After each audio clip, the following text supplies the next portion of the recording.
닥터 썰전입니다. 한 달 전인가 제가 친구랑 이제 운동을 했는데 그냥 뭐 자연스럽게 사우나 해가지고 손을 딱 봤는데 제 친구가 딱 보더니 점이 있거든요. 손바닥에는 원래 이게 멜라닌 세포가 없기 때문에 손바닥에 생기는 점은 아무 의심을 해봐야 된다 이런 얘기 갑자기 하더라고요.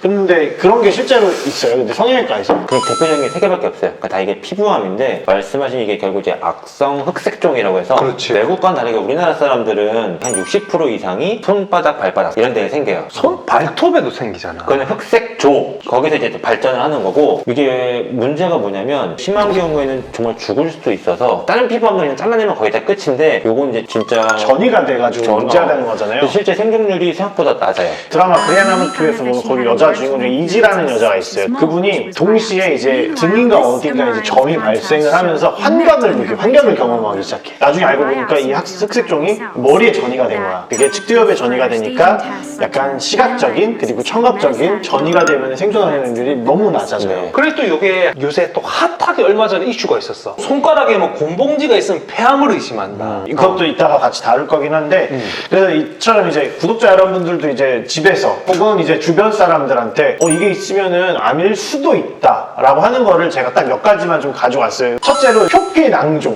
표피가 뭐냐면 우리 이제 피부 가장 겉에 있는 건데 털이 나는 그 표피 바로 아래층에 분비물이 고이면은 그쪽에서 차면서 염증이 생긴 그런 것들인데 보통 사춘기 정도 나이에 생기면서 여러 군데 생기고 그리고 우리가 일반적으로 생기는 위치가 좀 있다고 하는데 좀 위치가 일반적이지가 않다. 그러면은 가드너 증후군이라는 거를 의심을 해봐야 되는데 그게 뭐예요? 가드너 증후군이 뭐냐면 쉽게 말하면 우리가 가족 샘종 폴립증이라고 해가지고요.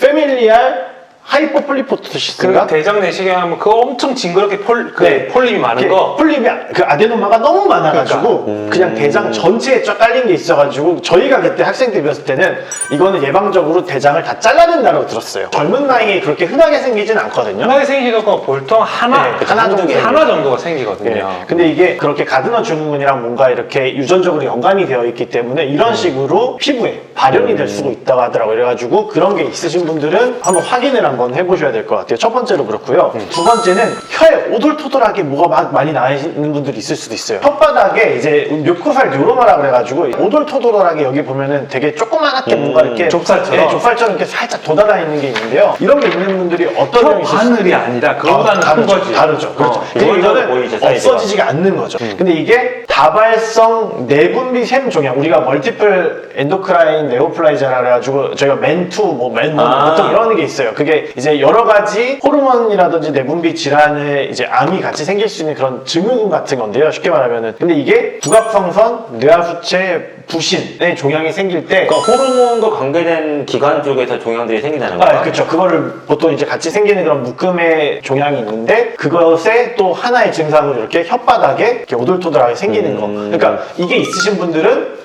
그거를 의심해 볼 수 있죠. 혹시 이런 게 있으면서 자기가 뭔가 그런 쪽으로 생리불순이라든지 아니면 뭐 다른 것들이 있다. 그러면은 좀 확인을 한번 해보실 필요는 있을 것 같아요. 호르몬 이야기가 나는 것도 내가 기억이 나는 게 있는데 갑자기 내가 눈을 이렇게 보다가 반이 안 보이는 경우가 있어요. 그거는 뇌하수체에 종양이 생겨서 뇌하수체를 눌러버리면 시야가 딱 반이 잘려서 여기가 안 보이기 시작해요. 바깥쪽 반이. 바깥쪽 반이. 갑자기 살면서 그런 증상이 생긴다. 그러면 그런 걸 조금 의심을 해봐야 됩니다. 그러니까 뇌하수체라는 게 어쨌든 이게 시신경이 이렇게 지나가고 있거든. 우리 눈에서 이렇게 들어와가지고 시신경이 이렇게 지나고 있으면 그 밑에 있는 거예요. 밑에 뇌하수체가 있는데 여기에 종양이 생기면은 이게 이런 식으로 이렇게 위로 자랄 수도 있어요. 이걸 압박을 하면은 시야가 좁아집니다. 쉽게 말하면 앞만 보고 달리는 경주마 같은 시야예요. 되게 좁아지는. 그렇기 때문에 그런 분들도 이제 있을 수 있다는 걸 꿀팁을 알려드렸고요. 그 다음에 점 많으신 분들 있는데 좀 점에 털 많으면 그것도 문제라고 하던데. 그것도 피부과에서 있었던 것 같아요. 그런 것도. 그치. 네. 말씀드리고 싶은 게 최근에 제 얘기를 나오니까 주변 통해서 많이 들었던 게 뭐냐면 이게 선천성 모반이라고 해서 이렇게 큰 점이 있으신 분들이 있어요. 사실 되게 어렸을 때는 괜찮은데 계속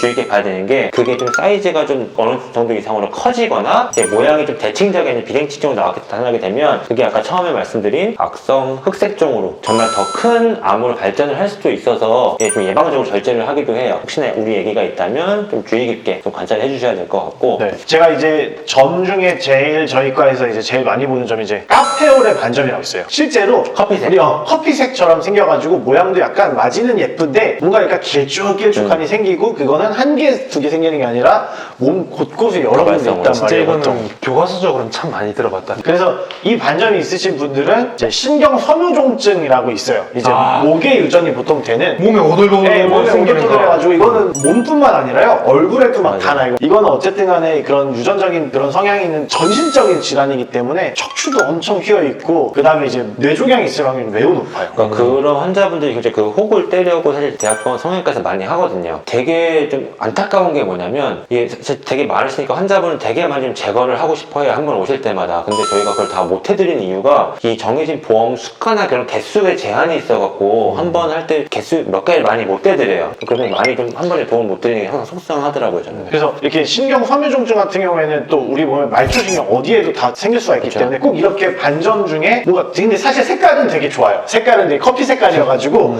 그러니까 악성 그 커피 색종처럼 색깔은 다방 커피 색깔이에요. 아메리카노 커피 색깔이에요. 아메리카노.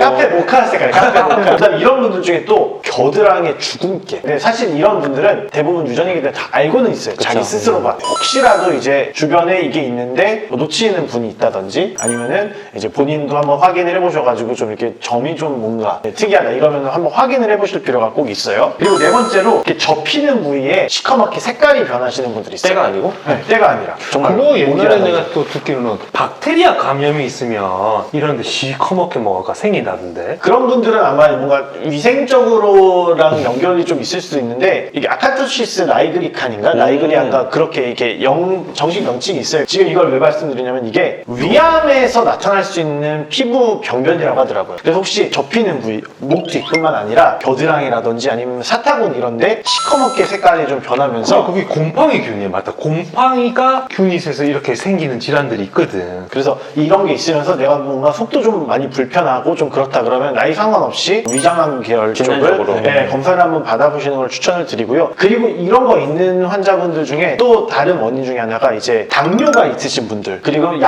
유전적으로도 있으신 분들도 있을 수가 있대요. 그래서 이게 있다고 해서 꼭 암은 아니에요. 하지만 이게 위암의 뭔가 다른 피부 병변으로 생길 수 있다라고만 알고 계시면 돼요. 당뇨 있으신 분들도 있을 수 있으니까요. 그런 분들은 또 너무 걱정하지 마시고요. 그 다음에 아까 류 선생님이 말씀했던 것처럼 곰봉지. 저는 처음 듣는 용어긴 했어요. 2차성 비대성 골관절증. 세컨더리 오스테오 아스트로패시라고 하더라고요. 그래가지고 이런 게 있으신 분들이 폐암의 파라네오플라스틱 신드롬이라고 하더라고요. 그러니까 암이 있는 사람이 이런 식으로 같이 뭔가 암에서 분비하는 것 때문에 물질로 인해 네, 발생을. 이렇게 비후가 생기는 거라고 하더라고요. 이거는 이걸로 인한 피부 병변이 아니라 암에서 자꾸 뭔가 만들어내니까 그걸로 인해 가지고 이렇게 말단이 비후가 되는 거야. 곰봉지 있으신 분들 혹시 내가 담배를 뭐 피웠다든지 폐암이 뭔가 유전이 있다든지 그러신 분들은 확인을 해보실 필요가. 그다음에 이제 여섯째로 이거는 이제 피부는 아니고요. 골절이 이상하게 내가 나이가 젊고 비교적 젊은데도 뭔가 좀 잘 일어난다. 근데 그러면 이제 우리가 골절은 사실 두 가지가 있어요. 이제 스트레스로 인한 골절, 진짜로 이제 외상으로 인한 골절이 있을 수가 있고 하나는 이제 병적 골절이라 가지고 쉽게 말하면 메타스테이트 자체가 좀 약한 뼈가 건가? 이미 많이 먹힌 거야. 먹혀서 푸석푸석해져 있는데 그게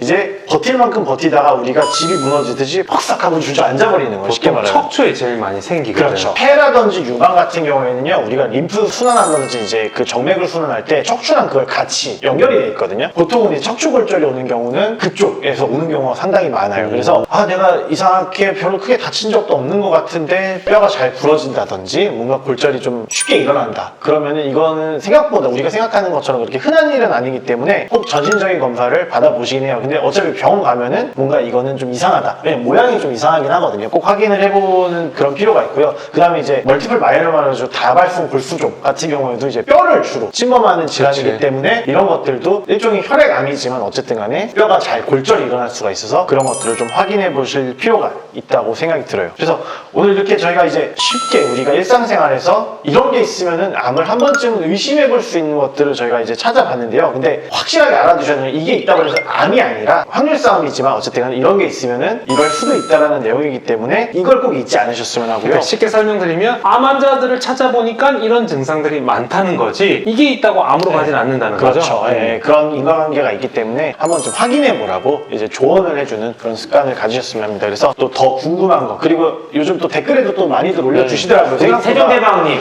네, 감사드립니다. 댓글로 해가지고 이제 또 궁금한 것들 많이 물어보시는데요. 이제 이런 것들 평소에 걱정이 됐던 거 있으면은 언제든지 올려주시면은 저희가 또 확인해보고 찾아보고 또 다른 전문가한테 물어보고 대답을 할 수 있도록 그렇게 노력하도록 하겠습니다. 그래서 오늘 하루도 또 여러분 따스하세요.